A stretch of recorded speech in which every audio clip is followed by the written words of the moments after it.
$1 million question, and it doesn't have an answer just yet. Danica, good morning to you. And he's not in any great hurry, I don't think, to answer that question as well.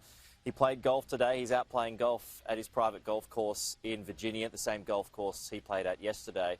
And we just heard from him, actually, in the past couple of minutes. He was back on his Twitter account and he said, since when does the Lamestream Media call who our next president will be?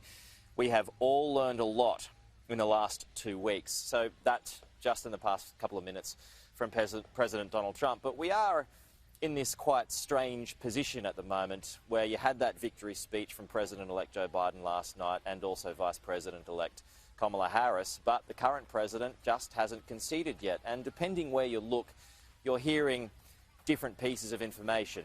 There's some reporting suggesting that the First Lady Melania Trump may be trying to convince Donald Trump to concede gracefully, but then you've got other senior Republicans who are urging him to fight on, to fight it in the courts, and that's what he's doing tomorrow. He's launching legal action in the courts in Pennsylvania alleging voter fraud.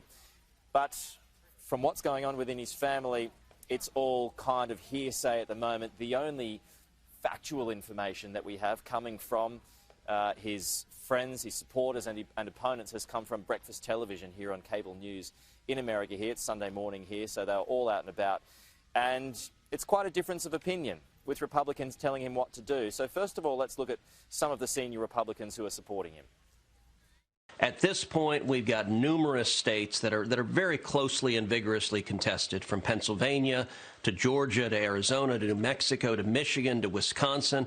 In all of those states, there are serious disputes about the vote totals, and there's a legal process to resolve those disputes. So at this point, we should allow the rule of law to operate. We should allow the legal process to move forward. And when that process is concluded, which it will be in a matter of weeks, we will know who prevailed in the elections.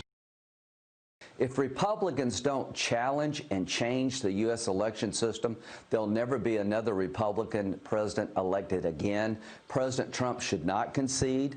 There are allegations of system failure, fraud. John James, do not concede. These computers in Michigan do not pass the smell test. Keep fighting for every legal and live vote.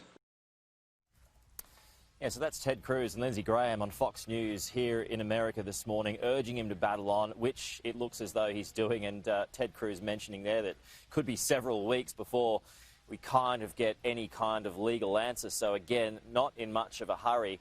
However, a couple of hours ago, we have also heard from one of the most senior and most respected Republicans in this country, and that is former President George W. Bush.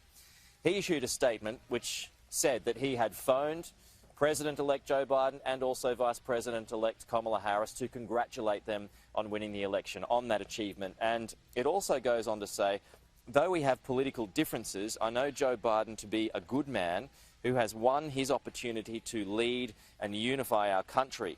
I want to congratulate President Trump and his supporters on a hard-fought campaign. He earned the votes of more than 70 million Americans, an extraordinary political achievement. President Trump has the right to request recounts and pursue legal challenges, and any unresolved issues will be properly adjudicated. But then he went on to say that fundamentally it looked as though the election was fair.